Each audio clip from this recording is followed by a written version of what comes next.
በጸጋው ባልሆነ በስተቀር በጸጋው ስንኖር እንደምን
የእግዚአብሔር ጸጋ የሞላባት አንቺ ልዩ ነሽ፣ የተባረክሽ ነሽ። በዚህ ዘመን ማንለያይበት ደረጃ ላይ የደረስን ይመስላል። እነዛም ጋር መሰዳደብ አለ፣ እዚህም ጋር መሰዳደብ አለ፣ እዛም ጋር ለቅሶ አለ፣ እዚህም ጋር ለቅሶ አለ፣ እዛም ጋር ይዋሻል፣ እዚህም ጋር እዛም ጋር ብር ይፈልግ። ሁሉም አንድ የሆነው ለምንድን ነው ብትሉ ጸጋው ልዩነት የሚያመጣ ጸጋ በቤተ ክርስቲያን መካከል ስላልገባ ወገኖች መስራት ስላልጀመረ ባሰበው ልክ እንዲሰራ የኛ ልክ ፈቃድ ስለሌለ ጸጋው ሲመጣ ልዩነት ያመጣል። በእኛና በእነሱ መካከል ልዩነት የሚያመጣው ጸጋው ወገኖች በሌላ ነገር በሁሉ ነገር ሊበልጡ ሁሉ ይችላሉ። ልዩነት ግን የሚያመጣው በዛ ድብድብ አለ። በዚህም ድብድብ አንድ አይነት የሚያደርገው ያ የእግዚአብሔር ጸጋ ያ ልዩነት የሚያመጣው። አንቺ ግን ምንድን ነሽ አለ? ከሴቶች መካከል ምን ያልሽ ነሽ? የተለየሽ ነሽ። አንቺ ከጎረቤቶችሽ መካከል የተለየሽ የሚያደርግ ያ ጸጋ ነው ወገኖች። በቅዱሳን መካከል የተለየሽ የሚያደርግ ያ ጸጋ ነው ወገኖች። ጸጋ ይሞላብሽ በልዩነት እንድንኖር የሚያደርግ ወገኖች፣ በድል እንድንኖር የሚያደርግ በከፍታ እንድንኖር የሚያደርግ በጽድቅ እንድንኖር የሚያደርግ የእግዚአብሔር ጸጋ በመካከላችን ይስራ በኢየሱስ ነው። መጽሐፍ ቅዱስ ቲቶ ላይ ሲናገር እንደዚህ ይላል። ምናልባት በስክሪኑ ላይ ላይወጣ ይችላል። ቲቶ 2 ላይ በኦንላይን ብታዩ ፖስት ማድረግ ትችላላችሁ። ቲቶ 2 ቁጥር 11 እና 13 እንደዚህ ይላል። ሰዎችን ሁሉ የሚያድን የእግዚአብሔር ጸጋ ተገልጧል ወገኖች። ማንም ሁሉ ሰዎችን ሁሉ የሚያድን የእግዚአብሔር ጸጋ ተገልጧል። ይህን ጸጋ ኃጢአተኝነትንና ዓለማዊ ምኞትን ምን የሚያደርግ ነው? የሚያስክድ ነው። ማን የሚያስክድ ነው? ኃጢአትን የሚያስክድ ዓለማዊ ምኞትን የሚያስክድ ይሄ ጸጋ ነው። የተባረከውን ተስፋችን እርሱም የታላቁን የአምላካችንና የመድኃኒታችንን የኢየሱስ ክርስቶስን ክብር መገለጥ እየጠበቅን ራሳችንን በመግዛትና በጽድቅ እግዚአብሔርን በመምሰል በመቼ ነው የሚለው? በአሁኑ ጊዜ በአሁኑ ዘመን እንድንኖር ያስተምረናል ብሎ ይናገራል። ይህን የሚያደርገው ማን ይላል? ከዓለማዊ ምኞት የሚያላቅቅ ማን ነው? በጥንካሬ አይደለም ወገኖች። ከኃጢአት መላቀቅ አይቻልም። ይሄ ቆሻሻ ፊልም ከማየት መላቀቅ የሚቻለው በምንድን ነው? በእግዚአብሔር ጸጋ ነው ወገኖች። ያ ጸጋ ደግሞ ምን ብሏል ነው የሚለው? ተለቋል በመካከላችን። ክብር ለእግዚአብሔር ነው። ክብር ለአምላካችን ነው። ይሄ ጸጋ እንዲሰራ ነው ዛሬ መንፈስ ቅዱስ ሊፈልገው። ይሄ ጸጋ በቤታችን በኑሯችን እንዲሰራ ምን ብሏል? ተለቋል። ልዩነት የሚያመጣ የእግዚአብሔር ጸጋ ተለቋል። በቤተ ክርስቲያናችን ልዩነት እንዲያመጣ የእግዚአብሔር ክብር እንዲገለጥ በልዩነት እንድንሄድ የሚያደርግ ምን ተለቋል? የእግዚአብሔር ጸጋ ተለቋል። ኃጢአትን የሚያስክድ ዓለማዊ ምኞትን የሚያስክድ የኢየሱስ ክርስቶስን እንድትመስሉ የሚያደርግ በጽድቅ የሚያኖር የእግዚአብሔር ጸጋ ተገልጧል ብሎ ይናገራል። ይሄ ጸጋ ሲመጣ ወገኖቼ እግዚአብሔርን ደስ ማሰኘት ይቻላል። እግዚአብሔርን እያስደሰትን መኖር ይቻላል። እግዚአብሔር ባየልን ከፍታ መኖር ይችላለን። ምኑ ሲመጣ? ይሄ የእግዚአብሔር ጸጋ ሲመጣ አንድ አይነት እንዳንሆን ያደርገናል ወገኖቼ። ይሄ ለሰው ለማን ሁሉ የተሰጠው ነው የሚለው? ለሰው ሁሉ የተሰጠ። ደካማ ነኝ፣ እንደዚህ ነኝ፣ እኔን አይመለከትም የሚል ነገር የለም። እንዲህ ያልኩኝ ወዲህ ምናምን የሚል ነገር የለም። ለሁሉ ማርያም ስትናገር የተዋረደችው የተናቀችው ባሪያዋ ምን ብሏታል ይላል? እሱ አስቧታልና እሱ ትልቁ ጌታ ታናሿ ምን ብሏታል ይላል? አሰባትና ምን ያደረጋል? ታናሿ ታላቅ ስራ በእሷ ሊሰራ ወደደ ብሎ ይናገራል። ከምኑ የተነሳ ነው? ከዚህ ጸጋ የተነሳ ወገኖች። ማንም የማይመለከተው ሰው የለም። ልዩነት እንዲመጣ ካስፈለገ በሕይወት የጸጋው ይስራ ቢል ሰው በሕይወቱ ልዩነት ይመጣል። የእግዚአብሔርን ክብር ያያል። በእግዚአብሔር ከፍታ መኖር ይችላል። እንደ ዶሮ እየተርመጠመጠ ሳይሆን በከፍታ መኖር ይችላል ወገኖች። በድል መኖር ይችላል። አሳጥማጆችም አገር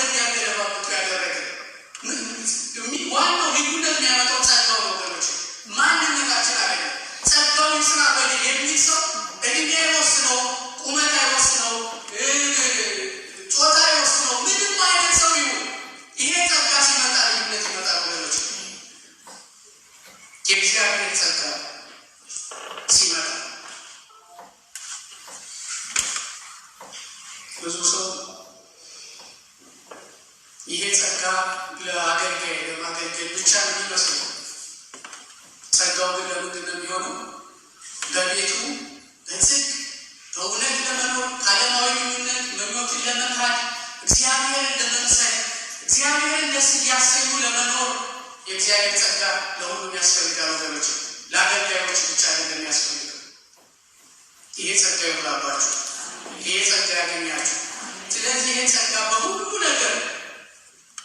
በሁሉ ነገራችን እንዲሰራ በጸጋ መመላለስ ማለት በሁሉ ነገራችን በእግዚአብሔር ጸጋ እንድንመላለስ ማለት ነው። ስናይ እንደ እግዚአብሔር ጸጋ፣ ስንሰማ በእግዚአብሔር ጸጋ፣ ስንናገር በእግዚአብሔር ጸጋ። ይህ እኛ የተለየ ሰዎች የሚያደርገን የእግዚአብሔር ጸጋ የሚሰራብን ነገሮች። ስናይ እንደሌላው ሰው አናይ፣ ስንሰማ እንደሌላው ሰው አንሰማ፣ ስንናገር እንደሌላው ሰው አንናገር። ስናይ በጸጋ እናያለን፣ ስንሰማ በጸጋ እንሰማለን፣ ስንናገር በጸጋ እንሰማለን። ወገኖች በጸጋ መመላለስ። በጸጋ የሚያይ ሰው በስጋ ከሚያይ ሰው ጋር እንዳይመጣለን። በጸጋ የሚያይ ሰውና በስጋው የሚያይ ሰው በስጋ ዝም ብሎ የሚያይ ሰው እንዳይመጣለን። በጸጋ የሚያይ ሰው በደስታ በሉት፣ በእረፍት በሉት፣ በሰላም በሉት፣ በሁሉ ነገር ተረጋግቶ ቢኖር በእግዚአብሔር ከፍታ ቢኖሩ በምን የሚያዩ በጸጋ የሚያይ ሰው ማለት ነው። አይን ያለው ሁሉም ሰው አይን አለ። ሁሉም ሰው ያያል። እንስሳም ሁሉ ያያል። ሁሉም ሁለት አይን ያለው አንዳንድ ያያል። ሁሉም ያያል። በጸጋ የሚያይ ግን ይለያል ወገኖች። የእግዚአብሔርን ክብር ያያል። መላእክትን ያያል። የእግዚአብሔርን አጀንዳ ያያል። በምን የሚያይ ሰው? ጸጋ የሞላበት ጌታ ይባርካችሁ። መልሱ ልዩነቶች ተናገሩ። ፍቅር እንዳይወስዳችሁ ያው ስም ቀራለው ያው በፌስቡክ ስለቀረብን አልጋ ላይ ወተን ነው ስንይቀርብ ለቃሉ ሰሚ ሲባል ያው በዛው ኢየሱስ ጌታ ነው። በጸጋ ማየት ይለያል። በስጋ ማየትና በጸጋ ማየት ይለያል። ጥቅስ ከፈለጋችሁ ሰጣችኋለሁ። ጥቅስ ስላለ በጸጋ መመላለስ፣ በጸጋ ማየት የእግዚአብሔርን ኑሮ ለመኖር የእግዚአብሔርን ሀሳብ ለማገልገል አይናችን በጸጋ የሚያይና በጸጋ ማያይ ከሆነ አንድ አይነት አይደለም። እንደ ዶሮ መኖር ማለት እንደዛ ነው። በጸጋ የሚኖር ሰው በንስር ነው የሚኖረው፣ እንደ ንስር ነው የሚኖረው። በጸጋ ስናይ ግን የእግዚአብሔርን ማዳን እናያለን። በጸጋ የሚያዩ ሰዎች የእግዚአብሔርን አጀንዳ ያሉ ወገኖች። በጸጋ የሚያዩ ሰዎች ማዕበል ሲያዩ፣ ግርግር ሲያዩ፣ ጨለማ ሲያዩ አይሸበሩም። በስጋ የሚያይ ሰው ግራ ሲጋባ፣ በጸጋ የሚያይ ሰው ግን ከዛ ማዕበል ውስጥ የእግዚአብሔርን ማዳን ያያል። ከዛ ማዕበል ውስጥ የእግዚአብሔርን መፍትሄ ይሰማል። ያያ ወገኖች በምን እንደ ሁሉ ማዕበል አይደለም። ለሁሉ ሰው መቆፈሪያ አይደለም። በጸጋ ለሚያይ ሰው በጸጋ ለሚያይ ሰው የእግዚአብሔርን ማዳን ያያል ወገኖች። በጸጋ የሚያይ ሰው በስጋ የሚያይ ሰው ይፈርዳል። ፈራጅ ነው፣ ወዶ አይደለም። በጸጋ የሚያይ ሰው ግን ይማልዳል ወገኖች። በስጋ የሚያይ ሰው በሷም ይፈርዳል፣ በዛም ይፈርዳል፣ ባየው ሁሉ ይፈርዳል። በጸጋ የሚያይ ሰው የሚማልድ ነው ወገኖች። የሚማልድ ያደርጋል እግዚአብሔር ጸጋ። በጸጋ ስናይ በጸጋ የሚያይ ሰው ሲወድቅ የሚነሳበትን መፍትሄ ያውቋል። ማንሻውን ይችልበታል። በስጋ የሚያይ ሰው ግን እዛው ሊጨምርባችሁ ይችላል። በጸጋ የሚያይ ሰው ግን ያነሳል ወገኖች። በጸጋ የሚያይ ሰው ሳይፈራ ሳይረበሽ ያየውን ማመኑ እያየ ሳይጨነቅ ይኖራል። በምን የሚያይ ሰው? መጽሐፍ ቅዱስ ጌያዝ የሚባለው ሰውዬ ምኑን አየለ? የሶርያን ሰራዊት ብቻ አይቶ ምን አለ? አለቀሰ፣ ውቋለ። የሚያየው እሱ ዝም ብሎ በፊዚካል የሚታየው ቁሳቁሱ ነገር ነው። በጸጋ የሚያይ ሰው ግን ማዕበሉ ብቻ ያያል። ከማዕበሉ ጀርባ ያለውን የሚጠብቅሽን አብሮን ያለውን የእሳት ሰረገላ የያዘውን ማየት የሚችል በጸጋ የሚያይ ሰው ወገኖች። በእግዚአብሔር ጸጋ የሚያይ ሰው አይሸበርም፣ አይረበሽም ወገኖች። በጸጋ የሚል መላእክቶቹ ያ የእሳት ሰረገላ ይዘው ማርያም ማንን አየች? መልአኩን አየች። በጸጋ የሚያይ ሰው የእግዚአብሔርን ክብር ያያል ወገኖች፣ የእግዚአብሔርን ማዳን ያያል። ሳይፈራ ተዘግቶ ይኖራል።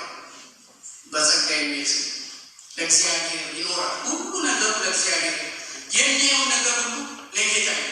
አሁን ጳውሎስ ስታይ በገቡበት ከተማ ሁሉ ለጌታ፣ ሁሉን ነገር ለጌታ ነው። የሆነ 1000 ካሬ ቦታ ቤት ቸርች ነው የሚታየው። እዚህች ላይ ቸርች ሰርቶ እንዲያው ቅዱሳን ተለጭቷቸው ምናምን ነው። በስጋ ግን ሲያይ 1000 ካሬ ሲያይ ዙሪያው ሰርቪስ እናቴ ከዛ ትናንትቼ ምናምን ነው የሚለው። በእግዚአብሔር ጸጋ የሚሄድን ምኞት ሁሉ ለማን ነው? ለእግዚአብሔር ነው የሚቀር። ሰዎችን ሲያይ ለእግዚአብሔር ይላል ጳውሎስ ሁለተኛ ቆሮንቶስ ላይ ታስታውሳላችሁ። በቃ ሲያያቸው ውብ አድርጎ የተቀደሱ አድርጎ ለአንድ ወንድ እንደታጨች ሴት አድርጎ ምን ማድረግ ነው? ማቅረብ። ለማን ማቅረብ ነው? እሱ አላገባም። አሁን በስጋ የሚያይ ሰው ቢሆን ምንድን ነው የሚለው? አይቶ ቆንጆ አይቶ ምንድን ነው የሚለው? በቃ ችላ ክትፎ መፈልፈሉ ምናምን ይችላል። ልጇ ሊሆን ነው ማለት ነው። ጳውሎስ ግን ምንድን ነው የሚለው? ያንና ለማን ነው የሚለው? ይቺ ለማን? ለክርስቶስ።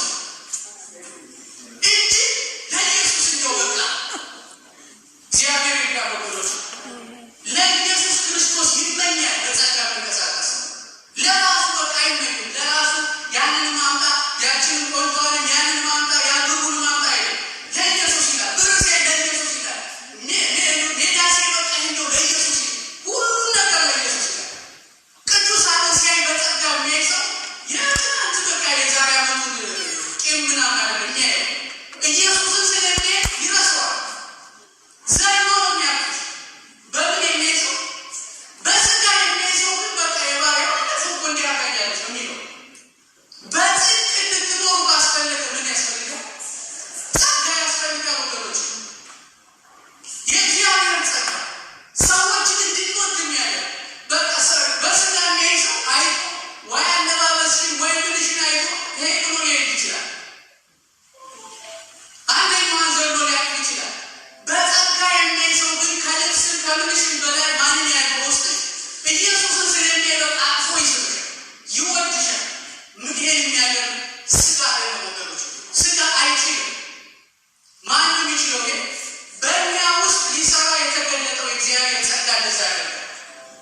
በጸጋ እንድናይ የሚያደርግ እግዚአብሔር ያሰበው ነገር እንድናይ የሚያደርግ በእግዚአብሔር ከፍታ እንድንኖር የሚያደርግ የእግዚአብሔር ጸጋ ይባላል ወገኖች። ጥቅስ ላንብላችሁ። ኤፌሶን 1:17 ላይ እንደዚህ ይላል፣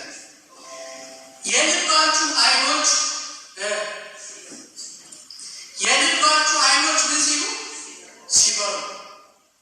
ሌላ አይን አለ ማለት ነው። ይሄ ዝም ብሎ ላይ ያለው ይሄ ቅድም ያልኳችሁ አይደለም። ያለውን ሁሉ ለራሱ የሚመኘው አይደለም። ሌላ አይን አለ ወገኖች። ያ ደግሞ የሚመራው በጸጋ ነው ወገኖች።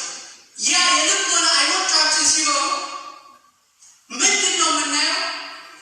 የመጥራቱን ተስፋ ይላል። ያ የልቦናችሁ አይኖች ሲበራ የርስት ክብር ባለጠግነት፣ ያ የልቦናችሁ አይኖች ሲበራ ሌላ ምን ይላል? ከሁሉም የሚበልጥ ደግሞ የኃይሉ ታላቅነት ምን እንደሆነ ታውቃላችሁ። ምኑ ሲበራ? የልቦናችሁ አይኖች ሲበሩ የመጥራቱ ተስፋ፣ የርስት ባለጠግነት፣ የኃይሉ ታላቅነት። በእነዚህ አይነት ነገሮች ውስጥ ነው የምትገቡት ወገኖች። በምድር ላይ መኖር የለም። በቃ ሌላ ተራረስ የለም። በእግዚአብሔር ርዕስ ውስጥ ነው የምንገባው። በእግዚአብሔር ከፍታ ውስጥ እንገባለን። ዝም ብሎ የሰፈር ወሬ ውስጥ አይደለም አሁን ያለን። የምናየው በምን ይሆናል? የእግዚአብሔር ትልቅ አጀንዳ ያለ ነገሮች።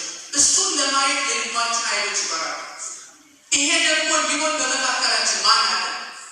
ጸጋው ተለቋል በመካከላችን የሚሰራ ወገኖች። የልቦናችን አይኖች በምን ማየት አሉ? በጸጋ መመላለስ ማለት ስናይ በጸጋ በጸጋ መመላለስ ማለት ስንሰማ በምን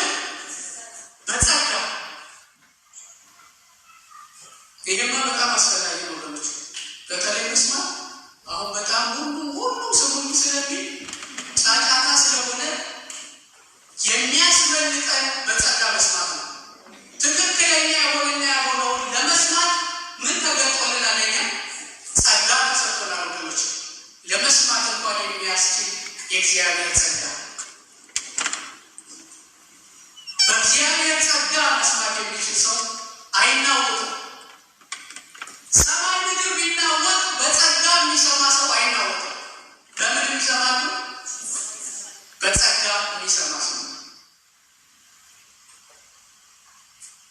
ልክ እንደ መርዶክዮስ ምን ሳይል ይላል ሳይናወጥ ምን አለ? የሚያናውጥ ነገር እኮ ጠፍቶ አይደለም። የት አልነበረ? በፊቱ ላይ ትንቀን በቃ አለቀን መስቀል እየሰራ መርዶክዮስ ይችን የሚያክል ሰው ግን የሰራው ቀላት ውሸታም ስለሆነ ይህም ቤት የሚያክል መስቀል ሰርቶ ያስፈራራል። ምን ይለዋል? አለቀልሽ አንቺ እኮ በቃ ይችን ቀን አታልፊያት በቃ ትንሽ የቀረ ወደ ጎን እየተመታ ነው። በቃ ጤናሽን አለቀ፣ ደሞዝሽን አለቀ፣ ስራሽን አበቃለሽ፣ ከዚህ በኋላ ዋጋ የለሽም፣ ተስፋ የለሽም እያለ ይሯሯጣል። ይሄ መርዶክዮስ የሚሰማው በምንድን ነው? በስጋ ብቻ ነው የሚሰማው። እሱ ደግሞ ሲሰማ ከሰማይ አንተ መስቀል ላይ ሳይሆን የምትወጣው ምን ላይ ነው? አልሰማችሁ? ምን ላይ ነው? አንተ የምትወጣው ሰረገላ ላይ ነው ይለዋል ጌታ።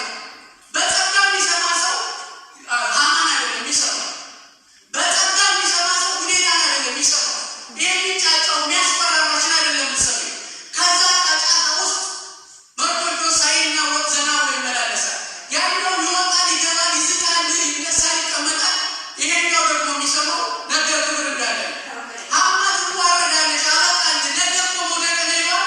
ይሄ ደግሞ የሚሰማው ክብር አለ፣ ነገ ታርፋለህ፣ ነገ በሰረገላ ላይ ነው የምትሄጂው፣ ነገ ከፍ ነው የምትይው። አታጨበጭቡ ለዚህ ጠላት እየሰማ ጠላት ይስማ። እሱ ውሸታም ነው፣ መስቀል ተዘጋጅቶልሻል፣ ይሄንማ ታልፉን ጨለማ ነው ምናምን ይላል። መርዶክዮስ ደግሞ ሲሰማ ሌላ ነው። ነገ አንተ ክብር አለ፣ ሌላ ካባ ነው ለአንተ ያለ፣ ሌላ ወርቅ ነው ለአንተ የሚደረገው። ስለዚህ ምን ይላል? በጸጋ የሚሰማ ሰው አይናወጥም ወገኖች። ዓለም ሲያለቅስ እሱ ይዘምራል። ዓለም ሲቆዝም እሱ ይዘምራል። ዓለም ሲቆዝም እሱ መስቀል አይቶ አይፈራም።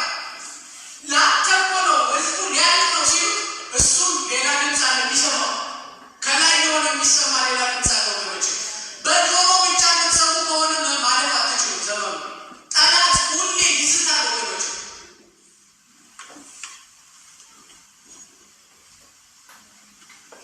ወዲያ ታስታውሳላችሁ እየወጣ ጧትን ማታ ምን ይላችኋል?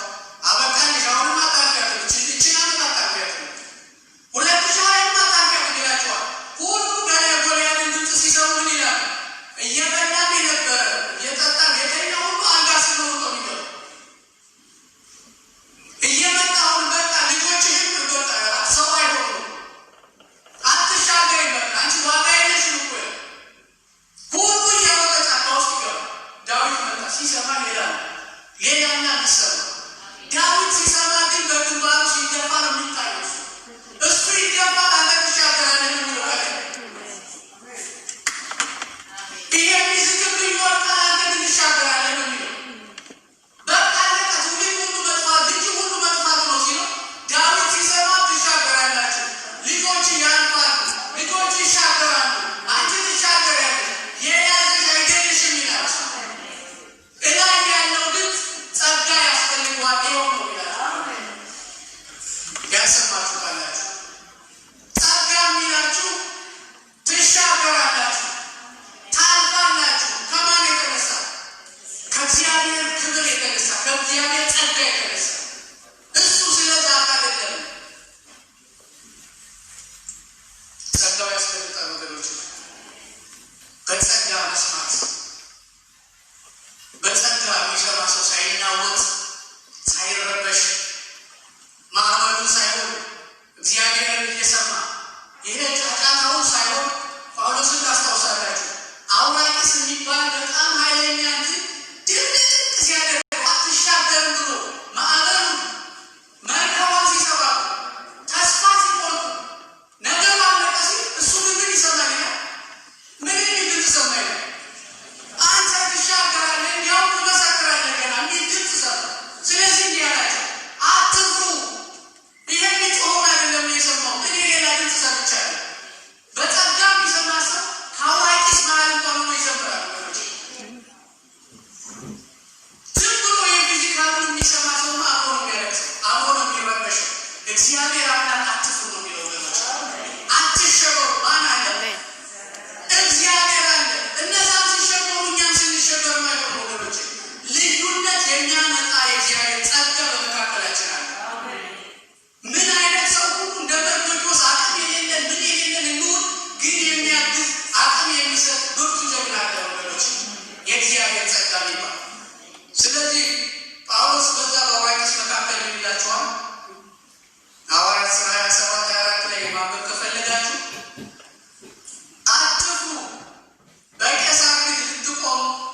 ይገባል። እነሆ እግዚአብሔር ከአንተ ጋር የሚሄዱትን ሁሉ ሰጥቷል አለ ብሎ ይናገራል። ወገኖች ማዕበሉን አይደለም የሚያየው እሱ፣ አትሻገርም የሚለውን አይደለም የሚሰማው እሱ፣ አታልፍም የሚለውን አይደለም የሚሰማው እሱ፣ ትሻገራለህ የሚለውን የሚሰማው። ታልፋለህ ይኸውን ክትክት ቢልም አንተ ግን ምን ትላለህ? ታልፋለህ የሚል ድምፅ ሰምቶኛል። በጸጋ የሚሰማ ሰው ወገኖች ሳይናወጥ ይኖራል፣ ተረጋግቶ ይኖራል፣ ሳይፈራ ይኖራል። በምን የሚሰማ? በጸጋ የሚሰማ ሰው። በጸጋ መመላለስ ማለት በጸጋ መስማት ማለት ነው ወገኖች። በጸጋ ማየት ማለት ነው። በጸጋ መስማት ማለት ነው።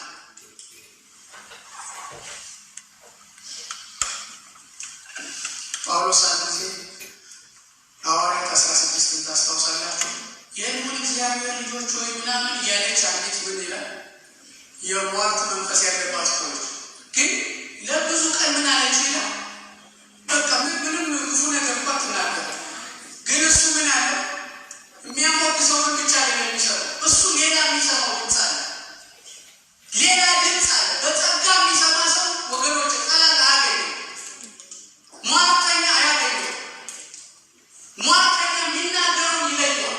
በጸጋ የሚሰማ ሰው በጸጋ መመላለስ፣ በጸጋ ማየት፣ በጸጋ መስማት።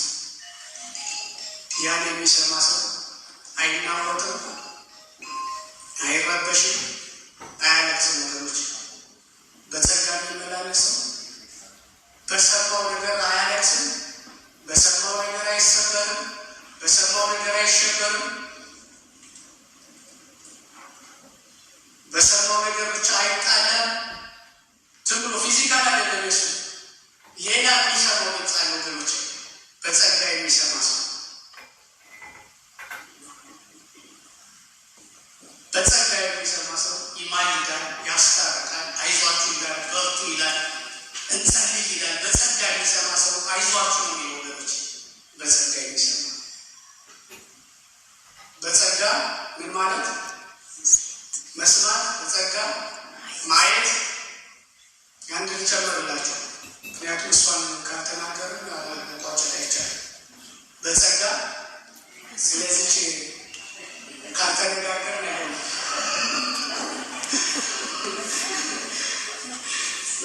መጽሐፍ ቅዱስ በጸጋ ይቺ አንደበትን ምን የምትል አንደበት ምንድን ነው የሚለው የፍጥረት ሩጫ ምን ያደርጋል? ስለዚች እሳትና ማውራት አይደለም የሚይዝ ምን ስላለ እሷን ሌላ ሐኪም አያቆማት። የሚያቆማት ግን ጸጋ ነው ወገኖች። እንዲያው ኮራ ብላችሁ እንትን ብትሉ አይችላል ብትሉ አትችሉ። የሚያስችል ማለት የእግዚአብሔር ጸጋ የፍጥረትን ሩጫውን የምትበላው የምታቃጥለው ስጋን የምታሳድፈው ይህችን አመፀኛ የሆነችው ትንሽ ላይ ግን አመፀኛ የሆነችው አሁን ፍጥረትን ሁሉ በቃ ምትበላ ምታቆስል ያ ጸጋ ግን ሲመጣ ይፈውሳታል ወገኖች። በዛ ጸጋ ግን ለማዳን ትሆናለች፣ ለፈውስ ትሆናለች። ያ ጸጋ ሲመጣ ጥቅስ ከፈለጋችሁ ደግሞ ቆላስይስ 4 ላንብላችሁ። ቆላስይስ 4 ቁጥር 6 ላይ እንደዚህ ይላል፣ ንግግራችሁ ሁል ጊዜ በጨው እንደተቀመመ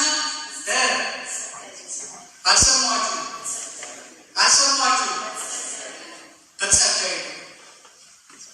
በምን እንደተቀመመ በጨው እንደተቀመመ በጸጋ ነው። ይሄ በጣም ወሳኝ ወገኖች። አንደበት ደግሞ የፍጥረትን ሩጫ ብቻ አይደለም የሚበላው። መጀመሪያ የሚበላው ማለት ነው አንተን በልቶ ነው ከዛ እኮ የሚበላው ሌላው እንጂ ብረት አይደለም እኮ ነው። እኛን አውጥቶ ነው ወደ ሌላው የሚሄደው። መጀመሪያ እኛን የሚበላው እንዳይበላን ግን የሚያደርግ ለበረከት የሚያደርግ ማንም ይባላል? ጸጋ ይባላል ወገኖች። ስለዚህ እግዚአብሔር ቃል ሲናገር ንግግራችሁ ሁል ጊዜ በጨው እንደተቀመመ በጸጋ ነው። ይሄ ለክርስቲያን ወሳኝ ነው።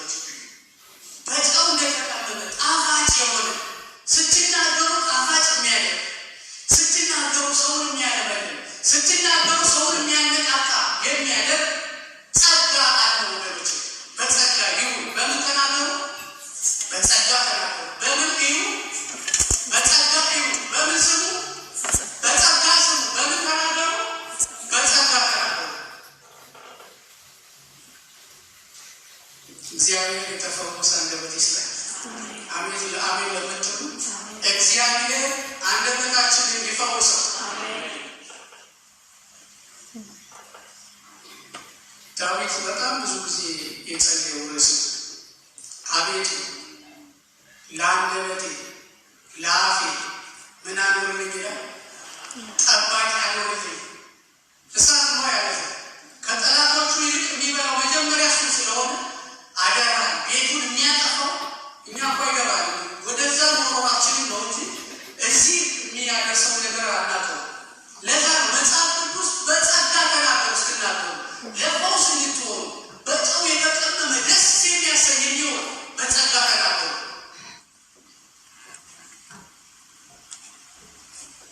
እና ዳዊት ሁሉ ጊዜ አንደበትን ጌታ እባክህ ጠባቂ ነው። እግዚአብሔር ዛሬ ጠባቂ ያስቀምጥልን ወገኖች፣ አንደበታችን ሊጠብቅ ጠባቂ አይኖርልን።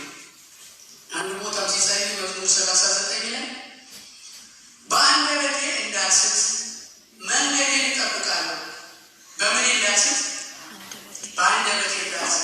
ኃጢአተኛ በፊቴ የተቃወመኝ ጊዜ በአፌ ላይ ጠባቂ አኖራለሁ አልኩ።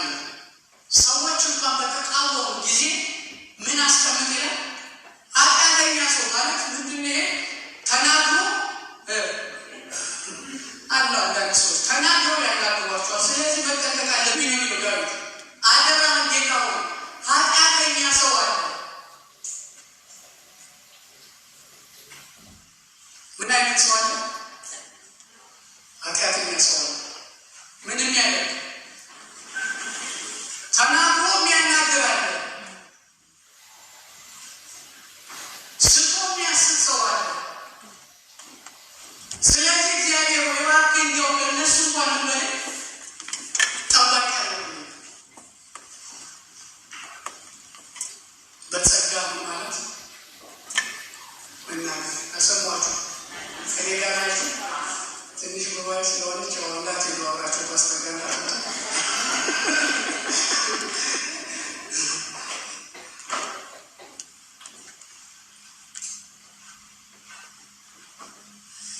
በጸጋ ተናገሩ።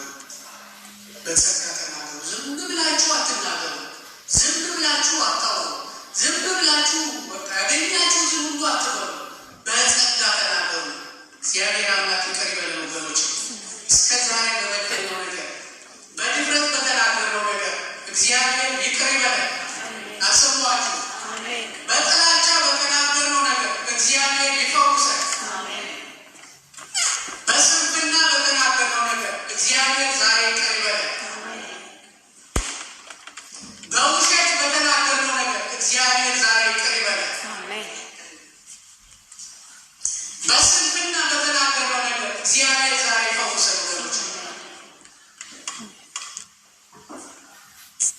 እግዚአብሔር በአንደበታችን ስንፍና እንድናወራ፣ ጥላቻ እንድናወራ፣ ውሸት እንዳናወራ፣ መሸነጋት እንድናወራ አይፈልግም። ያ የሚሆነው ግን ምኑ ሲመጣ ነው? ጸጋው ሲመጣ ግን እውነት እንድናወራ፣ አይዟችሁ እንድንል፣ በርቱ እንድንል እግዚአብሔር ጸጋ ያደርጋል ወገኖች። እና መዝሙረ ዳዊት 34 ላይ እንደዚህ ይላል፣ በጎን ዘመን ለማየት የሚሆን አንደበቱ ከምን ከክፉ ይከልክል፣ ከንፈሮችንም ሽንገላ እንዳይናገሩ። በጸጋ የሚናገር ሰው ምንን ያያል ማለት ነው? መልካም ዘመን ያያል። ስለዚህ ዳዊት ሲናገር በክፉ ዘመን አልፈን መልካም ዘመን እንድናይ ካስፈለገ እግዚአብሔር አንደበቴን ይጠብቅልኝ።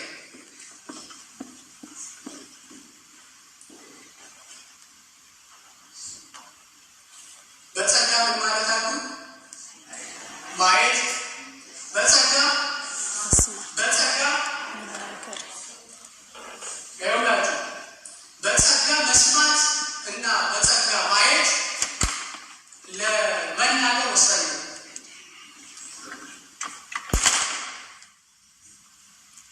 ልክ እንደነዚህ ስፒከሮች እነዚህ አይንና ጆሮ ኢንፑት ናቸው፣ የሚገቡ የሚያስገቡ ናቸው።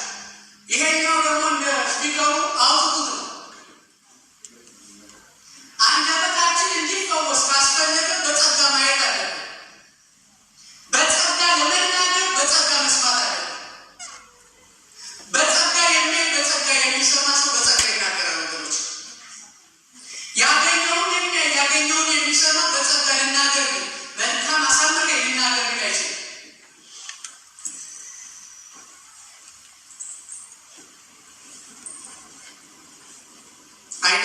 በጸጋ ሲያይ፣ ጆሮአችን በጸጋ ሲያይ፣ አንደበታችን በጸጋ ይናገራል።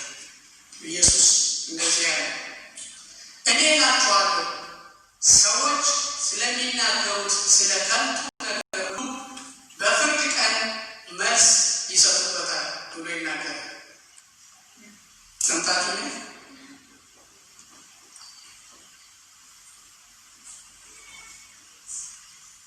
እኔ እላችኋለሁ አሁን እኮ ሰው የሚጠየቅም ስላልመሰለው ይሄ ነው ኢየሱስ ነው የሚናገረው።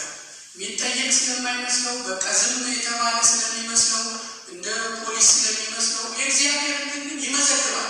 ምንናገረው ነገር ይመዘግባል። ቀስ ብዬ በጆሮ ለትንሽ ብነግራት ሌሎች ላትሰሙ ትችላላችሁ፣ ግን ማን ይሰማኛል? ዝም ብዬ ደውዬ እንዲያው የሆነ ነገር ለበሬ ሌሎች ላትሰሙ ትችላላችሁ፣ ግን ማን ይሰማል? ይመዘገባል። ወገኖች ማነው የሚለው ስለ እያንዳንዱ ስለምትናገሩት ነገር መልስ ትሰጣላችሁ።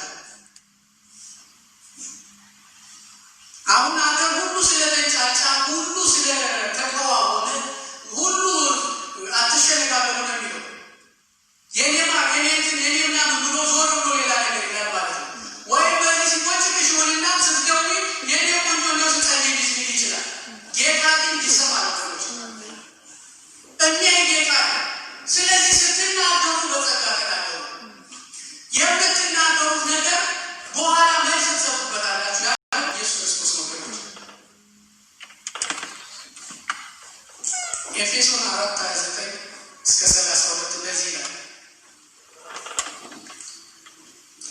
ለሚሰማው ጸጋ ይሰጥ ዘንድ እንደሚያስፈልግ ለማነጽ የሚጠቅም ማናቸውን በጎ ቃል እንጂ ክፉ ቃል ከአፋችሁ ከቶ አይውጣ። ለቤዛ ቀን የታተማችሁበትን ቅዱሱን የእግዚአብሔር መንፈስ አታሳዝኑ።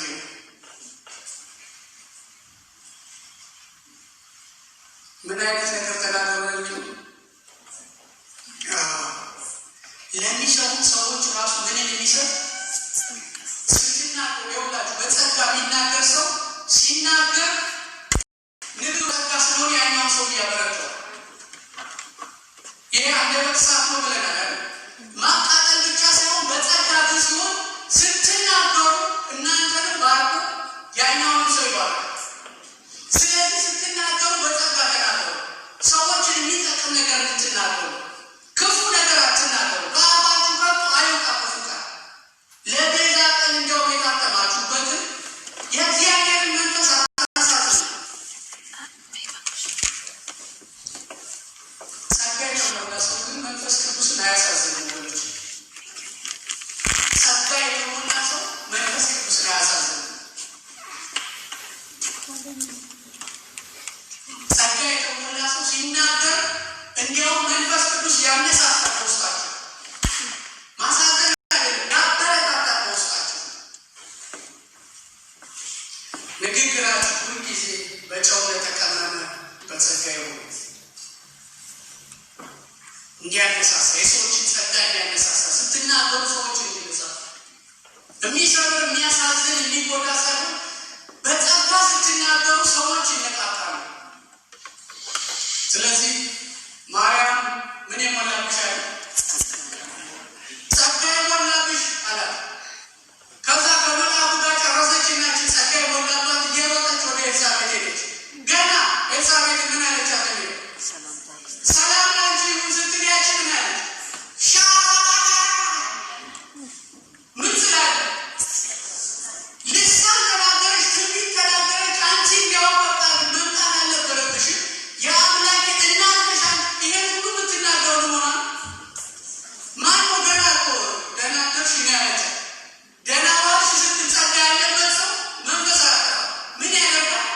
መንፈስ ምን ያቀጣጥላል? ጸጋ ይብላባችሁ። በኢየሱስ ጸጋ ይብላባችሁ። ይሄ የሚያቀጣጥል ኤልሳቤጥ ማርያምን ገና ንግግሯን ስትሰማ ይላል በሰማች ጊዜ ጽንሱ በማኅፀኗ ውስጥ ዘለለ። በጸጋ የተሞላ ሰው በልሳን የጮህ ተናገረች። ወገኖች ጸጋ የተሞላ ሰው መንፈስን አያሳዝንም።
የሰውን ጸጋ ያሳዝን፣ ሰውን ያሳዝን፣ ደስ ያሰኛል።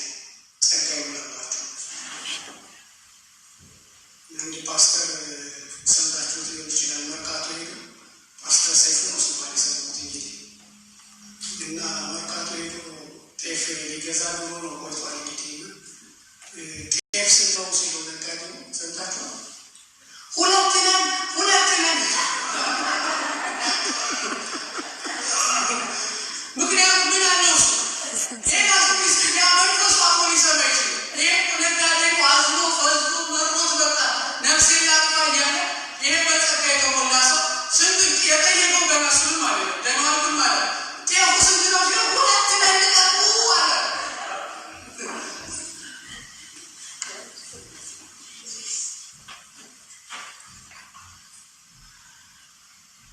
ምን እናድርግ? መጽሐፍ ቅዱስ ሲናገር ታስታውሳላችሁ። ዕብራውያን 4:16 እንግዲህ ሰምታችሁኛል። እስካሁን ያልኩት እንግዲህ ምሕረት እንድትቀበሉ በሚያስፈልግም ጊዜ የሚረዳን ጸጋ እንድታገኙ ወደ ምክራው ነው ወደ ጸጋው ዙፋን በእምነት ቅረቡ። ይሄን ምሕረት እንድታገኙ ጸጋውን እንድታገኙ ኃይል እንድታገኙ በጸጋ ማየት እንድትችሉ በጸጋ መስማት እንድትችሉ በጸጋ መናገር እንድትችሉ እንዳያችሁ እንዳትፈሩ ግን መንፈሳዊ ዓለም እንድታዩ በከፍታ እንደ ንስር መብረር እንድትችሉ እንደ ማርያም የነበረችበት ከፍታ ላይ መመላለስ እንድትችሉ ወደ ጸጋው ዙፋን በእምነት ቅረቡ። እግዚአብሔር አምላክ ጸጋው ለቆልና ረበሎች ጸጋው ይህንን ያደርጋል ወገኖች። የሚረዳ እግዚአብሔር ጸጋ ከተራ ሰውነት የሚያወጣ የእግዚአብሔርን አጀንዳ እንድናይ የሚያደርግ ከሰፈር ሰፈር አውጥቶ እንደ ዶሮ ከመኖር አውጥቶ እንደ ንስር የሚያኖር በእግዚአብሔር ክብር በእግዚአብሔር ኃይል እንድንወጣ የሚያደርግ ሁሉ ሲሸበር ሁሉ ሲፈራ ለልጁ ሲፈራ ለጤናው ሲፈራ ለሁሉ ሲፈራ አይዟችሁ ጸጋው አለ የሚል ያን ጸጋ እንድታገኙ ወደ ጸጋው ዙፋን በእምነት ቅረቡ። እንጸልያለን። ቆመን እንጸልይ።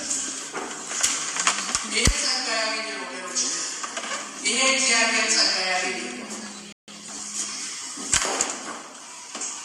ይሄ እግዚአብሔር ምሕረት ያገኘ ይሄ በእግዚአብሔር ባየን ልክ የሚያደርሰን የሚያኖረን እግዚአብሔርን በማስደሰት እንድንኖር የሚያደርገን ተራ ሰው ሆነን እንዳንኖር የሚያደርገን እግዚአብሔር ጸጋውን ለቆልን ወገኖች የእሱን ክብር ወደምናይበት የእሱን ድምፅ ወደምንሰማበት ክልል የሚያስገባል ወደ መንፈሳዊ ዓለም የሚያስገባል ሰፈር ለሰፈር ከመዋል ጓሮ ለጓሮ ከማዋል የሚያወጣ እንደ ንስር ግን ወደ እግዚአብሔር ክብር ከፍ የሚያደርገን የሚያስበረረ የእግዚአብሔር ጸጋ ተለቋል ወገኖች።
የሰማነው